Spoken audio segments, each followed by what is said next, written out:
আল্লামা ইমাম ইবনুল কাইয়িম আল জাওজি রাহমাতুল্লাহ আলাইহি বলছে যে আল্লাহ সবচেয়ে বেশি কোন ইবাদত করতে বলছে? একটি ইবাদত কেবল, আনলিমিটেড, সেটা হলো জিকির।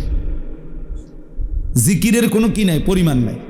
প্রতিদিন 10,000 বার জিকির করলে যথেষ্ট না এমন কথা নাই, আবার 1000 বার করলে হইছে না এমনও নাই। এই জিকির একমাত্র আনলিমিটেড, মানে হিসাব ছাড়া করতে থাকো। কাসীরা উযকুরুল্লাহ যিকরান কাসীরা। কিন্তু নামাজ এটার হিসাব আছে, রোজা এটার হিসাব আছে, যাকাত এটার হিসাব আছে, হজ এটার হিসাব আছে, ঠিক না?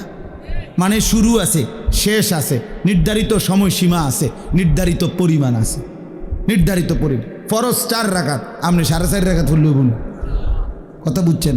কিন্তু জিকির একটি ইবাদত যেটা জবান দিয়া বান্দা করে, এটা পরিমাণ নির্ধারণ নাই। তো আল্লামা ইমাম ইবনুল কাইয়িম রাহমাতুল্লাহ আলাইহি বলে যে আল্লাহ তাআলা জিকিরকে হিসাব ছাড়া আনলিমিটেড বলছেন, করতে থাকো করতে থাকো, বাড়াইতে থাকো বাড়াইতে থাকো, কাসীরা কাসীরা, বাড়াও বাড়াও বাড়াও, আরো আরো আরো। তো আল্লাহ তাআলা এই জিকির করার জন্য যেই জিহ্বাটা দিছেন, যেই অঙ্গটা, এটার নাম জিহ্বা। তো এটা বানাইছেনও আল্লাহ তাআলা এমন, যেটা করতে বলছেন আনলিমিটেড, এটা করার জন্য এমন একটি অঙ্গ দিছেন, এটাই একমাত্র মানব দেহের অঙ্গ যেটা একই সাথে লক্ষবার কোটিবারও ব্যবহার করলেও এটা কোনো অসুবিধা হয় না। কিন্তু সমপরিমাণ না, তার কাছাকাছি যদি অন্য কোনো অঙ্গ দিয়া কোনো ইবাদত বান্দা করত, সে পারত না।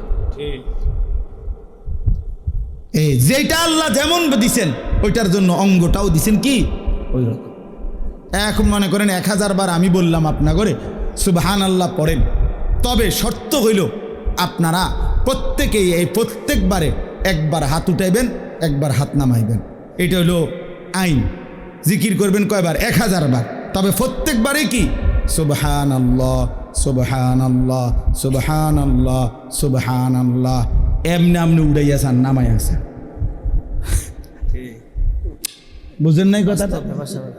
100 বারের পরে 50 বারের 60 বারের পরে আপনি হুজুর ফিসা দিয়ে ফেটেন আপনার কপালে, আপনি জিকির আমনে করেন, আপনি আমার একটা আকাম ধরাই দিচ্ছেন।